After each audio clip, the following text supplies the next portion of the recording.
Hi guys, happy Vinayaka Chavithi. నేనైతే మీషో నుంచి order చేసుకున్న డ్రెస్ వేసుకున్నా. ఆ డ్రెస్ 430 రూపీస్. ఇప్పుడు మేము గణేషుని కొన్నికే పోయినాం. ఇది సైదాబాద్ మెయిన్ రోడ్, మా ఇంటి దగ్గర. అక్కడ మస్తు గణేషులు అమ్ముతారు. ఈ గణేషుడు మాకు నచ్చింది. ఎంత అని అడిగితే 550 అన్నాడు. అమ్మో ఇంత ఎక్కువనా అని చెప్పేసి తగ్గించావా అంటే అస్సలు తగ్గియా అన్నాడు. ఇక ముంగట పోయి చూద్దాం ఇంకా అని చెప్పేసి ముంగట్కి వచ్చినాము. మా రితిషాకి పెద్ద పెద్ద గణేషులు నచ్చుతున్నాయి. వాటి రేట్ ఏమో 1900, 2000 అట్లా చెప్తున్నారు.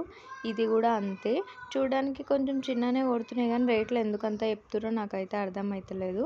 అండ్ ఇక్కడ చిన్నవి ఉన్నాయి, ఇవి చాలా చిన్నవి ఉన్నాయి. పోనీ అవన్నీ ఎంత అని అడిగితే అవి కూడా 300, 400 అంటారు. ఇక మేము అన్నీ చూసినాము, మంచిగా ఉన్నాయి అని చెప్పి అన్నీ వీడియో తీసిన నేను. అండ్ ఫైనల్లీ మేము కూడా ఒక వినాయకుడిని అయితే తీసుకున్నాం. ఇక్కడ మట్టి వినాయకునికి చమ్కీలు కూడా అతకబెట్టిరు. మంచిగా ఉంది. ఇది పెద్ద గణేశుడు అయితే 3000 అంట. ఇష్టం వచ్చిన రేట్లు చెప్తారు. మా రితిష